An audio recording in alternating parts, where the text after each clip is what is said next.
नमस्ते। मैं हूँ राहुल और आप देख रहे हैं मेरा रुख।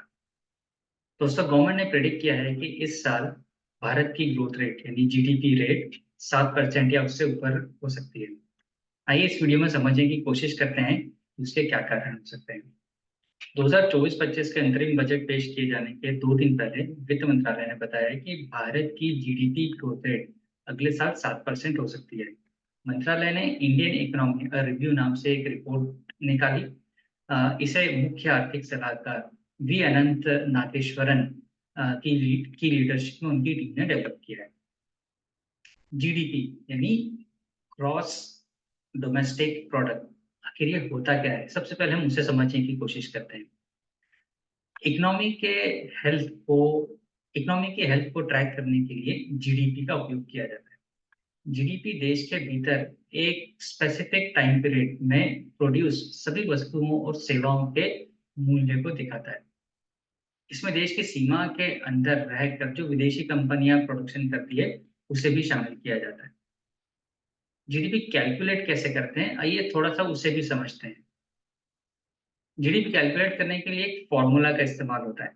वो फॉर्मूला होता है GDP equal to C plus G plus I plus N x.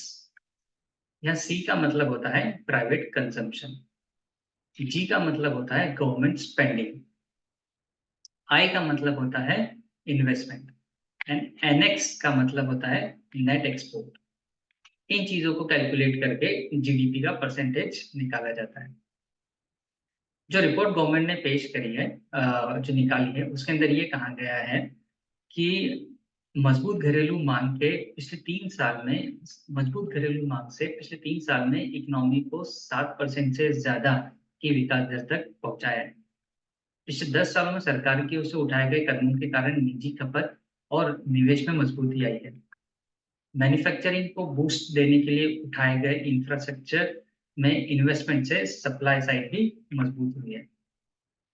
आइए समझते हैं पिछले 5 सालों में भारत की जीडीपी ग्रोथ रेट कैसी रही है। 2018-19 में भारत की जीडीपी ग्रोथ रेट 6.80% थी, जो 19-20 में दो साल 2019-20 में घटकर 3.70 हो गई, जिसमें कोविड का एक बहुत बड़ा इम्पैक्ट था। साल 2020-2021 में ये ग्रोथ रेट माइनस में चली गई थी, -6.60। ये भी कोविड से अफेक्टेड साल था। 21-22 में चूंकि भारत कोविड की जो मार थी, जो भारत की इकोनॉमी पर पड़ी थी, वहां से बाहर निकल गया था।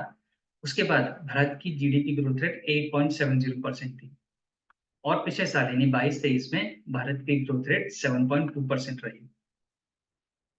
2030 तक भारत $7 ट्रिलियन की अर्थव्यवस्था बन जाने की संभावना भी है। रिपोर्ट में यह भी कहा गया है कि आने वाले सालों में भी इकोनॉमी 7% की दर से बढ़ना जारी रह सकती है। केवल भू राजनीतिक संघर्षों का बढ़ावा एक जोखिम है, यानी जो अभी वॉर सिचुएशन चल रही है, अगर ऐसी ही वॉर सिचुएशन कंटिन्यू रही या फिर और भी कहीं इस तरह की वॉर सिचुएशन होती है, क्रिएट होती है, उस केस में जीडीपी की ग्रोथ रेट में इम्पैक्ट हो सकता है। इसके अलावा भारत 2030 तक $7 ट्रिलियन इकोनॉमी भी बन सकता है। यह जीवन की गुणवत्ता और जीवन स्तर प्रदान करने की यात्रा में एक महत्वपूर्ण मील का पत्थर होगा। यह रिपोर्ट सामान्य से अलग है क्योंकि यह संसद के बजट सत्र शुरू होने के ठीक 2 दिन पहले आई है। इस साल लोकसभा चुनाव होने हैं, इसलिए 1 फरवरी को फुल बजट की जगह अंतरिम बजट पेश किया जाएगा। अंतरिम बजट से वर्तमान सरकार को नई सरकार के आने और पूर्ण बजट पेश होने तक देश को चलाने के लिए पैसे का अरेंजमेंट करना होता है, जो कि इस अंतरिम बजट से किया जाता है। हर साल बजट से पहले इकोनॉमिक सर्वे पेश होता है, पर अंतरिम बजट से पहले इकोनॉमिक सर्वे पेश नहीं होता। सरकार अंतरिम बजट से पहले इकोनॉमिक सर्वे पेश नहीं करती। वित्त मंत्रालय ने अपनी रिपोर्ट में कहा है कि यह आर्थिक मामलों के विभाग की ओर से तैयार किया गया भारत का इकोनॉमिक सर्वे है और यह आम चुनावों के बाद पूर्ण बजट से ये आम भारत के जो आम चुनाव होंगे उसके बाद जो सरकार आएगी, वो जो पूर्ण बजट पेश करेगी, उसको हेल्प करेगा, और ये अब तक की जो भारत की इकोनॉमिक स्थिति है उसको दर्शाने का ये काम करेगा। तो ये थी इससे रिलेटेड थोड़ी सी डिटेल।